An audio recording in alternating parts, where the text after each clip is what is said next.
ভিডিওর শুরুতে সবাইকে নমস্কার। আশা করি সবাই ভালো আছো। এই তো চলে আসলাম আমি আমার রান্নাঘরে। আজ রান্না করব মজাদার একটা রেসিপি। এই মাছগুলো দেখে তো অবশ্যই চিনতে পারছো, এই মাছগুলো সামুদ্রিক মাছ। এই মাছগুলো হচ্ছে রূপসা মাছ।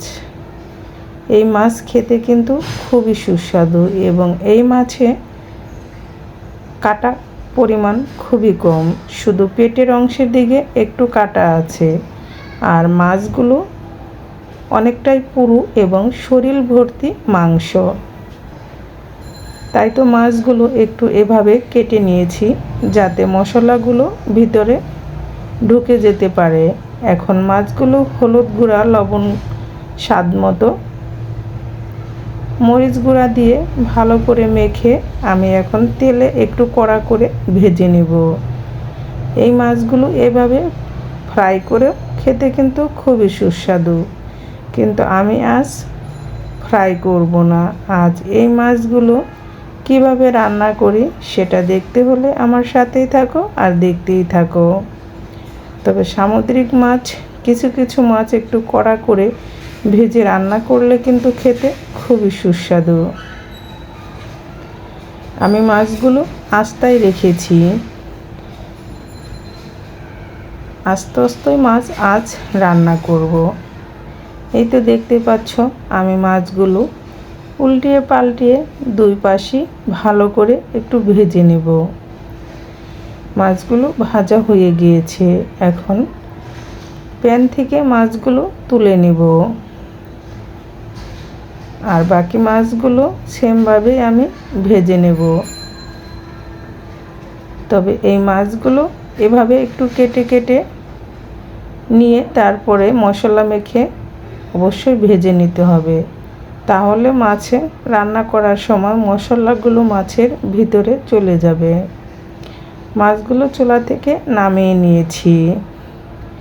আর সামুদ্রিক মাছ তো আমাদের স্বাস্থ্যের জন্য খুবই ভালো, কারণ সামুদ্রিক মাছে প্রচুর পরিমাণ আয়োডিন থাকে। ওই অবশিষ্ট তেলে দিয়ে দিচ্ছি গোটা জিরা, দিয়ে দিচ্ছি পেঁয়াজ কুচি, আর সাথে দিয়েছি অল্প পরিমাণ রসুন। এখন এগুলোকে আমি তেলে হালকা ভেজে নেব। যখন পেঁয়াজ কুচিগুলো ভাজা হয়ে যাবে, আমার পেঁয়াজটা কিন্তু ভাজা হয়ে গিয়েছে, এখন এখানে আমি দিয়ে দিব পরিমাণ মতো হলুদ গুঁড়া, মরিচ গুঁড়া, আর দিয়ে দিব ধনিয়া গুঁড়া, আর দেব স্বাদ মতো লবণ। সবগুলো মশলা দিয়ে একসাথে ভালো করে আবার কষিয়ে নেব। রূপসা মাছ খেতে কিন্তু খুবই সুস্বাদু। এর স্বাদটা কিছুটা হলেও ইলিশ মাছের ফ্লেভারের মতো আসে। এই তো অল্প পরিমাণ একটু জল দিয়ে মশলাগুলোকে আবার ভালো করে কষিয়ে নিতে হবে। এই মশলাটা যতটা সুন্দর করে কষানো হবে, এর টেস্টটাও ঠিক ততটাই ভালো লাগবে। আর মশলা কষানো হয়ে গেলে এখানে দিয়ে দিব ভেজে রাখা মাছগুলো দিয়ে আলতোভাবে এই মশলার সাথে কষিয়ে নিতে হবে। এই তো দেখতেই পাচ্ছ মশলাটা কষানো হয়ে গিয়েছে। আর এখানে দিয়ে দিব এখন পরিমাণ মতো জল দেওয়ার পরে কিছুটা সময় নেড়ে চেড়ে নিয়ে এটাকে ফুটিয়ে নেব। জলটা যখন ফুটে আসবে তখন এখানে দিয়ে দিব ভেজে রাখা রূপসা মাছ। এই তো দেখতেই পাচ্ছ মাছগুলো এখন বলক আসলে আমি এখানে সবগুলো মাছই দিয়ে দিব। এই তো দিয়ে দিচ্ছি মাছগুলো। এখন মাছগুলো দিয়ে আবার কিছুটা সময় রান্না করে নেব। দেখতেই পেলে বন্ধুরা, অল্প উপকরণে অল্প মশলাতে এই মজাদার সামুদ্রিক রূপসা মাছটা রান্না হয়ে গেল। আর নামানোর আগে দিয়ে দিব কাঁচামরিচের মুখের অংশটা কেটে দিয়েছি যাতে এর ফ্লেভারটা তরকারির ভিতরে চলে যায়। আর নামানোর আগে কাঁচামরিচ দিয়ে নামালে কিন্তু এর স্বাদটা আরও দ্বিগুণ বেড়ে যায়। মাছগুলো আমি আলতোভাবে উল্টিয়ে দিচ্ছি যাতে ভেঙে না যায়। আমার রূপসা মাছ ভুনাটা প্রায় হয়ে আসছে। কেমন হলো এই রূপসা মাছের রেসিপিটা অবশ্যই কমেন্টস করে জানাবে। আমি যতটা জল দিয়েছি সবটুকু জলে শুকাবো না, হালকা একটু ঝোল ঝোল থাকবে। আর নামানোর আগে দিয়ে দিলাম ভেজে রাখা জিরা গুঁড়া।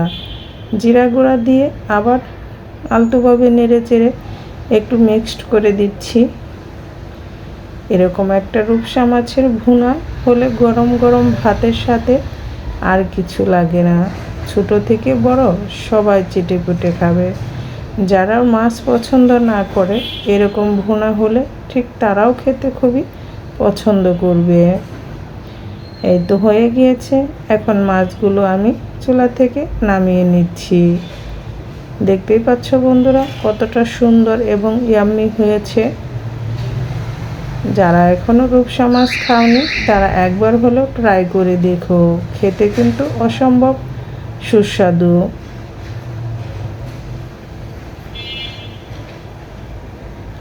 আজ ছিল এই দুপুরের মেনু। এর সাথে আরও একটা রেসিপি আছে, সেটাও তোমাদের সাথে শেয়ার করব। আমাদের স্বাস্থ্য ভালো রাখতে হলে নিয়মিত আমাদের শাক খাওয়া উচিত। তাই তো মাঝে মাঝে চেষ্টা করি একটু শাক রান্না করার জন্য। শাক আমাদের স্বাস্থ্যের জন্য খুবই উপকারী। এই তো ডাঁটা শাক, আমি 40 টাকার ডাঁটা শাক কিনে নিয়ে এসেছি। আর 40 টাকার ডাঁটা শাক দিয়ে দুটো রেসিপি হবে। আমি শাকগুলো আলাদা করে নেব আর ডাঁটাগুলো আলাদা করে নেব। এখন শাকটা আমি অল্প সময়ের জন্য প্রেসার কুকারে দিয়ে একটা সিটি দিয়ে নেব, যাতে 2 মিনিটে এই শাকটা রান্না করা হয়ে যায়। প্রেসার কুকারে শাক, কাঁচামরিচ আর লবণ দিয়ে সিদ্ধ করে নেব। এখানে কোনো পরিমাণ জল দেব না। আমি শাকটা ধুয়ে জলটা ঝরিয়ে নিয়েছি। শাকটা কিন্তু অলরেডি সিদ্ধ হয়ে গিয়েছে। এখন প্রেসার কুকার থেকে নামিয়ে নিচ্ছি। নামিয়ে নিয়ে শাকে আমি দিয়ে দিব রসুন কুচি, কাঁচামরিচ কুচি।